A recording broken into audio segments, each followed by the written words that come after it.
Para você que acompanha o podcast Senac em Rede, estamos começando mais um aqui agora, o primeiro do ano, e o tema é assédio moral e sexual no ambiente de trabalho. Temos aqui hoje a convidada, Jade, psicóloga da instituição. Jade, por favor, se apresente aí para o público. Olá, meu nome é Jade Vitorino, mais conhecida como Jade, psicóloga Jade, sou psicóloga educacional, estou como psicóloga educacional no Senac, faço todo o acompanhamento dos alunos, instrutores, equipe pedagógica, e é uma honra o convite para participar do Senac em Rede, junto aqui com o Rodrigo, que vai nos auxiliar neste encontro hoje aqui. Jade, a gente vê que o tema do assédio moral e sexual é um tema muito em alta hoje em dia. Sim. Talvez não só pela questão dos números que têm aumentado, mas por existir talvez uma subnotificação, que tem melhorado então com o tempo. E é um tema muito delicado, muito do dia a dia da gente no meio de trabalho. Então, no aspecto psicológico, eu te pergunto, a psicologia de alguma maneira consegue conceituar, consegue distinguir a diferença entre o assédio moral e o sexual? Existe essa distinção? Sim. Então, quando a gente fala sobre assédio, a gente compreende de um aspecto psicológico, é de fato algo que gera sofrimento, naquela pessoa que sofre ali o assédio. Existe a diferença entre o assédio moral e sexual, e a gente sempre pensa que o sexual é de fato o ato em si, só quando é o ato sexual. E a gente percebe que não é, justamente esse princípio, até de fato chegar no ato sexual envolve outros atos, até de fato ser o que a gente chama de conceber, aquele processo. Então tem um assédio moral, que a gente, aquele meio ali com as palavras, as brincadeirinhas, que outros dizem assim, mas era só uma brincadeira, mas de brincadeira em brincadeira aquilo vai crescendo. E o assédio sexual traz o caráter de fato, às vezes o toque, uma mensagem indevida, que quando o outro faz, ele sabe que está fazendo, E quando a gente vive isso, a gente consegue perceber, Então, para se considerar o assédio, ele precisa ter uma recorrência, A gente precisa compreender, aconteceu a primeira vez é assédio. Ok, é um ponto que a gente pode observar. Mas o assédio, ele precisa ter uma recorrência, de fato, até que a gente consiga perceber. Então, do fato psicológico, parte do princípio de que quando gera um sofrimento psíquico, e aí a partir disso a pessoa ela é uma e ela acaba se tornando outra por conta da frequência que isso acontece. Muitas vezes esse assédio ele começa de forma sutil. Sim. E vai crescendo com a rotina, com o dia a dia. Que sinais a pessoa pode começar a identificar com uma conduta de assédio moral ou sexual na rotina de trabalho? Na rotina de trabalho. Então, quando a gente traz do ponto de vista psicológico, a gente tem alguns pontos de vista, Do ponto de vista, o seu caso traz muito jurídico, O meu traz muito o aspecto psicológico e ambos eles, quando chega no final das contas, eles se unem, E aí quando a gente compreende sobre quais características, de fato alguns fatores como, são os comportamentos. Então quando a gente observa, é o comportamento do outro para com a gente, Então quando a gente olha pelo lado psicológico, a gente olha muito o comportamento, como aquele ser se comporta. Então atos de constrangimento, de humilhação, que desestabiliza emocionalmente a outra pessoa. Como é que seria isso? A exposição ao ridículo, as pequenas brincadeiras que são geradas no cotidiano. A gente sabe que o meio de trabalho, a gente passa mais tempo hoje em dia no trabalho do que em casa. Sim, é verdade. A gente vai em casa, a gente dorme e volta para o trabalho novamente. Verdade. E aí a maior parte do nosso tempo a gente passa no ambiente de trabalho. E quer queira, quer não, com maior parte a gente passa em um ambiente que nos gera sofrimento, maior sofrimento ao longo do tempo a gente vai ter, acaba gerando o isolamento social, as intimidações e ameaças que o outro acaba gerando, às vezes uma conduta de cunho sexual ali, que não é desejada pelo outro, mas para quem pratica, acaba gerando o desejo. Então são esses pequenos fatos que vai juntando, de pequeno em pequeno cresce. E aí isso cresce ao ponto de gerar no outro alguns comportamentos. E quais impactos que pode trazer para o indivíduo e até para o núcleo familiar dele, Porque eu acredito que o assédio, uma pessoa que vem sendo assediada no trabalho, seja no âmbito moral, no âmbito sexual, as consequências daquela conduta não se restringem ao indivíduo, mas ele acaba levando também para casa, para a família, né? Sim. Isso, então, faz sentido do ponto de vista da psicologia. Sim. Quando a gente percebe, a gente chama de impactos psicológicos, né? Até quando a brincadeira do outro impacta na vida de outra pessoa, né? Porque para o assédio existir, precisam existir duas pessoas, né? A vítima, né? E quem pratica. Então, sempre existem ali, né? Uma dinâmica de duas pessoas. Então, quais são os impactos que o assédio ele gera, né? Para quem sofre, né? Ansiedade, estresse constante, né? Então isso começa a crescer cada vez mais. Uma queda de autoestima, né? Essa autoestima ela é tanto física quanto mental, né? Então a pessoa passa a não acreditar na sua capacidade, às vezes numa questão de trabalho, né? Passa a não se perceber mais como uma pessoa dinâmica, alegre, feliz, que pode conquistar alguns fatores. Tem um sentimento de insegurança, às vezes até de ir ao trabalho, né? E acaba gerando tristeza persistente e pode gerar até a depressão mesmo, né? E com esses aspectos, a pessoa muda no ambiente de trabalho e também muda em casa, né? E em casa, em todo o seu ambiente social, né? Seja ele qual for. Então, os danos, eles são muito grandes, né? E quando a gente observa, a gente diz assim, mas começou ontem. Não, isso gera um tempo, né? Vai crescendo até gerar, de fato, né? Quando a pessoa chega a uma depressão, ou de fato, né, a gente sabe que o assédio ele também gera, né, ao suicídio, né? Pessoas que acabam, né, entrando nessas taxas. Então a gente precisa entender de fato até onde a brincadeira que a gente faz é saudável e até onde de fato essa brincadeira está gerando sofrimento para com o outro no nosso ambiente de trabalho. Então a gente falou aqui do conceito de assédio, a gente falou também da questão das consequências do assédio. É interessante que a gente traga para o pessoal também que está assistindo nosso podcast que condutas preventivas podem ser tomadas para poder a pessoa se proteger do assédio que está sofrendo ou até do assédio, porque muitas vezes o assediado, a vítima, ela tem um receio muito grande de colocar a denúncia para frente. Então, a gente pode estar testemunhando um colega nosso passando por isso, certo? E aí eu pergunto, como se prevenir? Do ponto de vista psicológico, mais uma vez, como é que a gente consegue? Porque é uma situação complicada, porque muitas vezes a vítima ela está numa posição hierárquica inferior na instituição, no ambiente de trabalho dela. Então, como é que ela pode agir? Sim. Acho que um dos pontos, né, a gente, enquanto equipe, precisa se fortalecer, né? A gente sabe que existem os níveis de hierarquia, né, fato, mas a gente sabe que o assédio ele não é individual, ele é coletivo. Né? A partir do momento que afeta afeta o coletivo. Então, enquanto meio de trabalho, a gente pode estar trazendo alguns aspectos, né, e falar com o nosso superior, né? Tem um ambiente que hoje em dia, né, tem as questões de RH que também podem estar fazendo o processo ali do acolhimento, né? A gente acolhe e depois toma uma atitude, né, a fins e meios jurídicos talvez, ou entendimento realmente do caso. Tem a equipe da psicologia também, né? O Senac conta com a psicóloga organizacional, conta comigo que faço um papel, né, de psicóloga educacional com relação aos nossos alunos, mas acho que de fato o sofrimento ele não tem cara, né? Então, o acolhimento ele precisa existir. Então acho que esses setores e esses níveis faz com que a gente de fato consiga se abrir e comunicar aquilo que nos deixa um mal, né, e traz um sofrimento de fato. É interessante a gente ver também que o assédio, o moral aqui especificamente falando, ele tem várias camadas, várias vertentes, né? Ele pode ter um viés político, pode ter um viés religioso, um viés racial, pode ter um viés de gênero.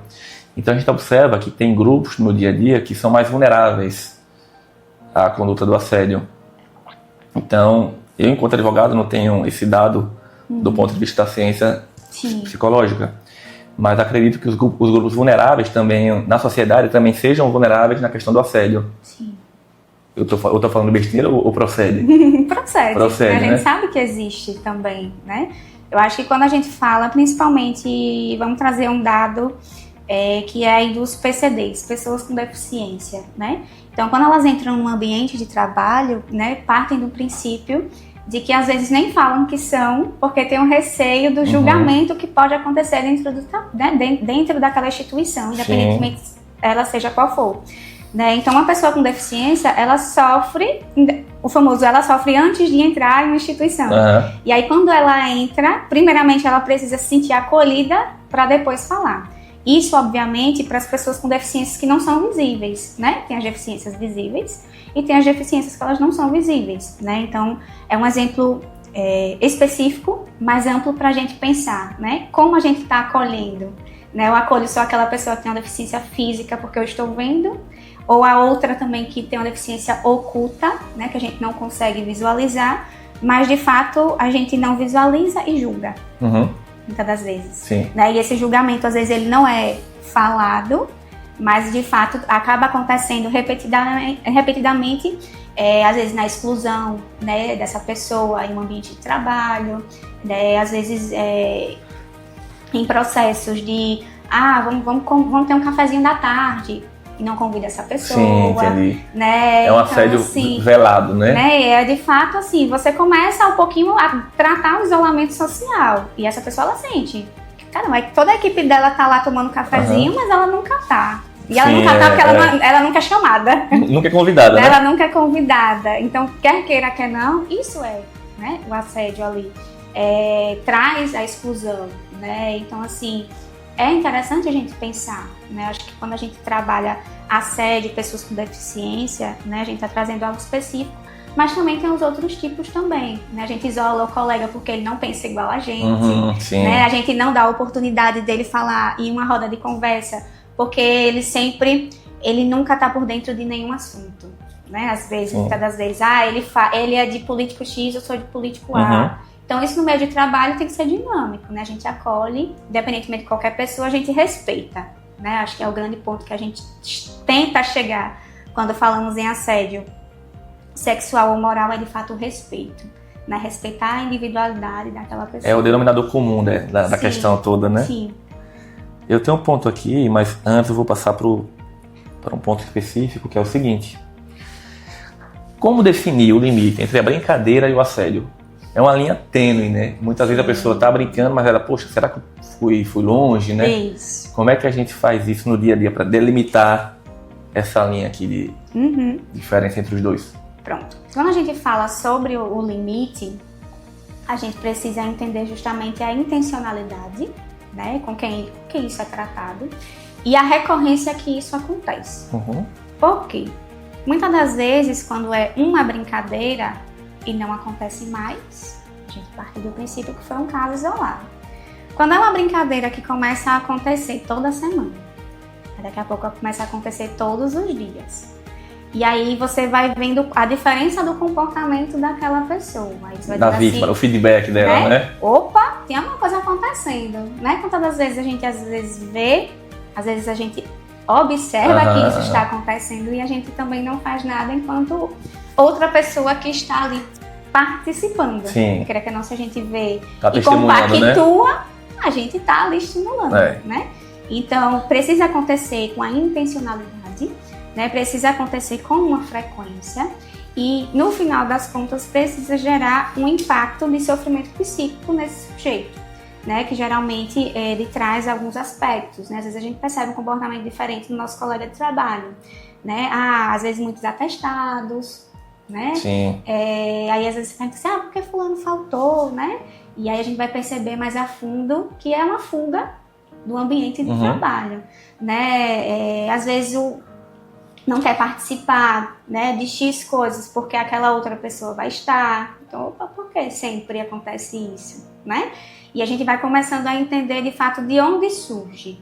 Então, acho que esses são alguns aspectos para a gente entender e observar com caráter de importância. Entendi.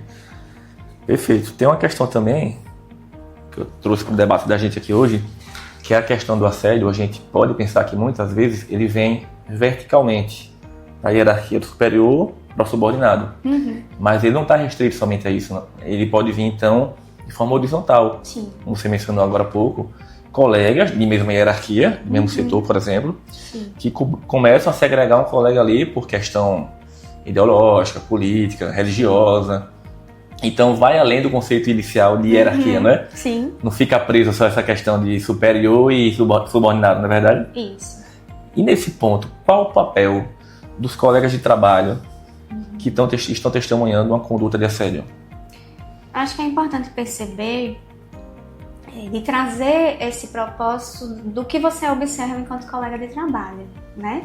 A gente sempre fala, em meios de trabalho existe a comunicação, isso é fato. Nem que você não queira, existe a comunicação. E aí, às vezes, a gente compactua com certas brincadeiras que não são legais, né? E aí o outro ali entende assim, opa, fulano também estava no dia dessa brincadeira. Sim. Então ele riu, né? Ele gostou, então, ele não falou estimulou, nada, né? Fulano não falou nada. E aí, como é que a gente fica?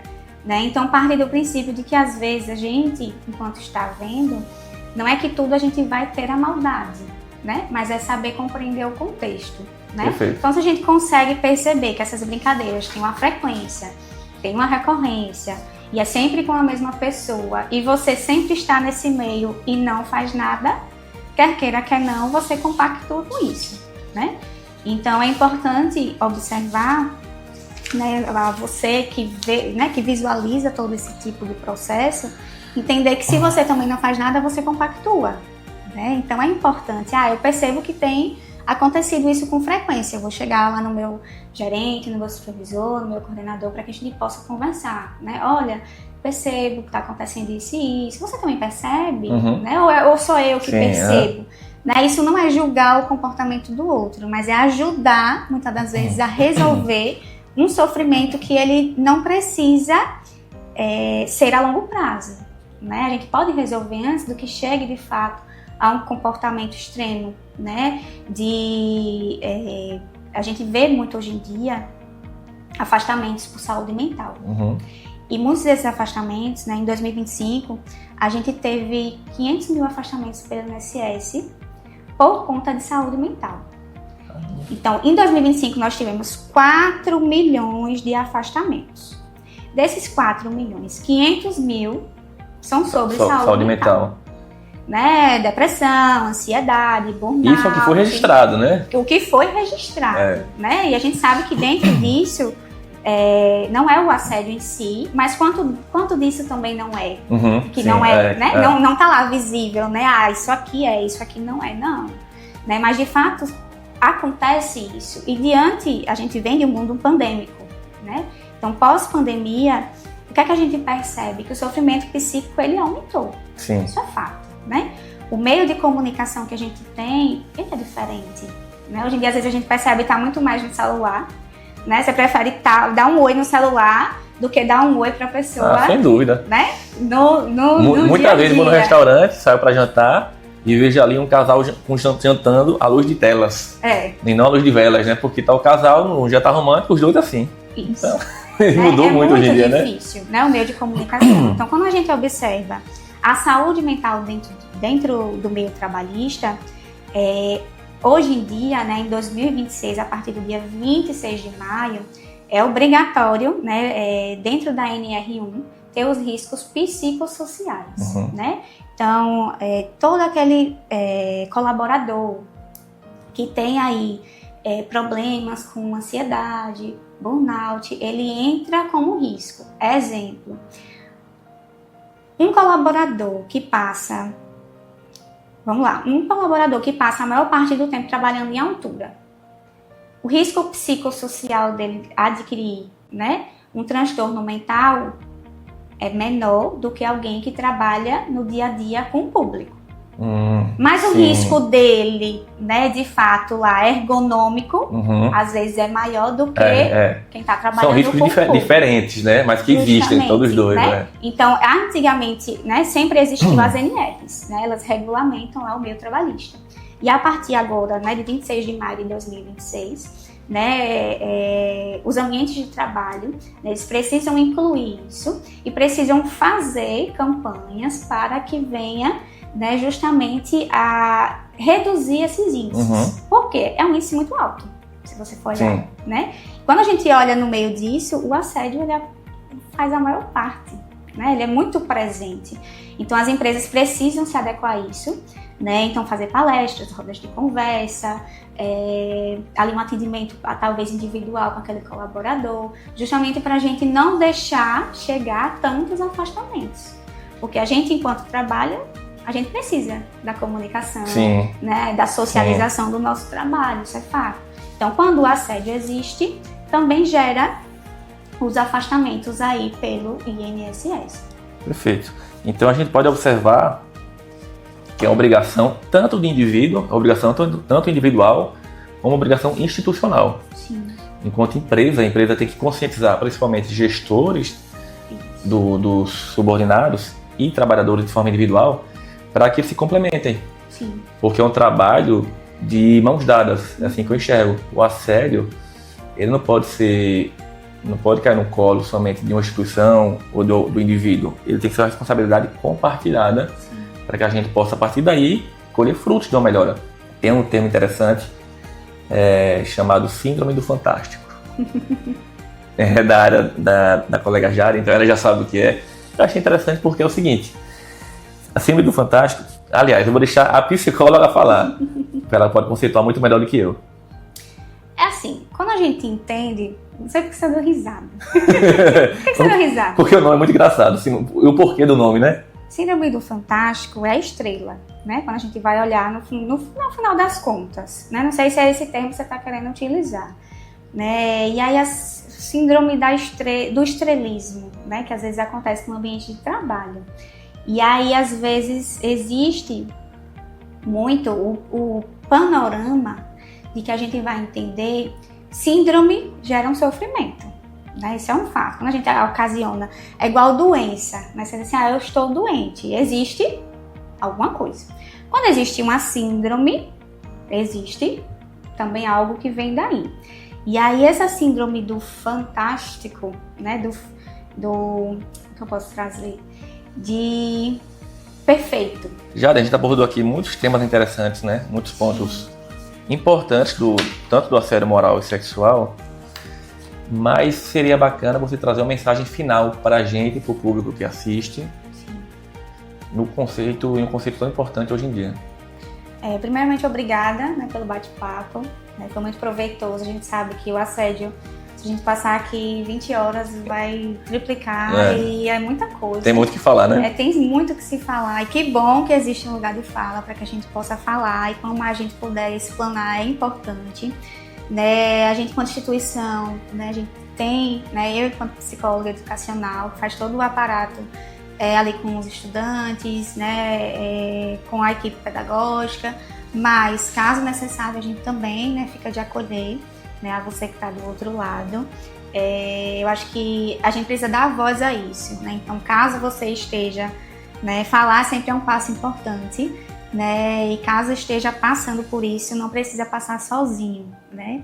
Então, a gente precisa se perceber enquanto pessoa, mas enquanto meio que está no meio de trabalho e trazer um meio de trabalho também acolhedor, né? Então, acho que o acolhimento é a principal palavra que a gente pode finalizar, né, este podcast, porque eu acho que o acolhimento ele deveria ser unânime. Sim. Mas hoje em dia falta muito, né? Então seria um mais sonho, né? julgamento do que acolhimento. Empatia, né? A empatia. Então, que eu seja um canal de acolhimento, né? Que os nossos colegas também que estão assistindo sejam um canal de fortalecimento e acolhimento, né? De julgamento o mundo já está cheio todos os dias, né? Quantas coisas a gente não passa.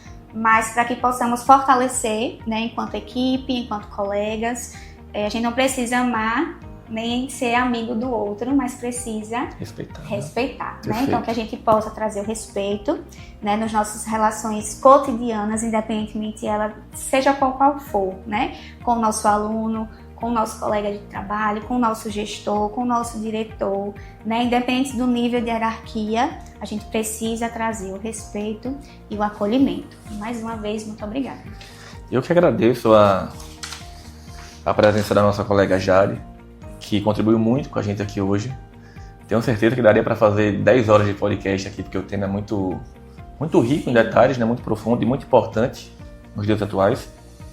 Lembrar também que o SENAC tem um canal de denúncia de assédio ligado à CIPA, que é a denúncia é completamente anônima. Tem pontos estratégicos distribuídos no SENAC, também banheiros, porque traz privacidade à vítima através do QR Code. A vítima pode acessar o canal, denunciar, é anônimo. Então, o SENAC também segue firme nessa luta e nessa batalha. Agradecer também a você que assistiu a gente até agora, acompanhando o podcast Senac em Rede. Muito obrigado e que a gente possa se ver aí em outras oportunidades. Um abraço.